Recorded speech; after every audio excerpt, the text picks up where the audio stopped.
ঢাকঢোলার কাঁসার ঘণ্টা সুরে মুখরিত শৈলকুপার কবিরপুর গরুরহাট এলাকা। বাদ্যের তালে তালে লাঠিয়ালদের নৃত্য আর দৃষ্টিনন্দন অঙ্গভঙ্গি মুগ্ধ করে দর্শকদের। এরপর শুরু হয় লাঠি খেলার মূল পর্ব। শক্তি, ধৈর্য আর কৌশলের সমন্বয়ে দক্ষ লাঠিয়ালরা দেখান চমকপ্রদ কসরত। প্রতিপক্ষের আঘাত সামনে নিজেদের দক্ষতা প্রমাণে মরিয়া হয়ে ওঠে প্রতিযোগীরা। পবিত্র ঈদুল ফিতর উপলক্ষে স্থানীয় দয়াল ফাউন্ডেশনের আয়োজনে দিনভর চলে এই ঐতিহ্যবাহী লাঠি খেলা।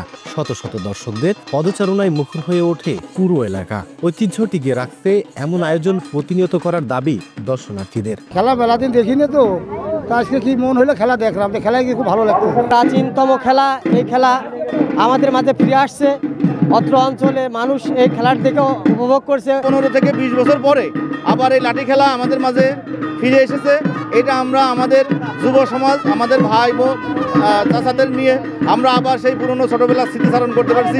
এর থেকে বড় আনন্দ আর কি হতে পারে। শরীর চর্চা, আত্মরক্ষা, বিনোদন, এই তিনটে কিন্তু একমাত্র লাঠি খেলার মধ্যেই আছে।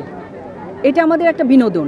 আমরা চাই এই খেলাটার ধারাবাহিকতা থেকে যাক এবং প্রতি বছর বৃহৎ পরিসরে এই খেলাটা যেন হয়।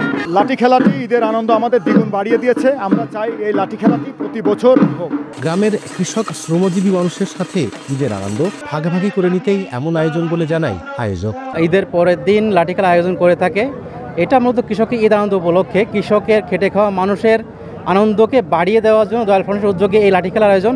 এটা দয়াল ফাউন্ডেশনের অঙ্গীকার যে প্রতি বছরই আমরা ঈদের পরে এই লাঠি খেলার আয়োজন আমরা করে থাকবো। দিনভর আয়োজনে ঝিনাইদহ কুষ্টিয়ার 10টি লাঠিয়াল দলের শতাধিক লাঠিয়ালেতে অংশ নেয়। প্রতিযোগিতায় প্রথম হয় ঝিনাইদহের শৈলকুপা উপজেলার রামচন্দ্রপুর গ্রামের বাবু সর্দারের দল। লোটাস রহমান সোহাগ, সময় সংবাদ, ঝিনাইদহ।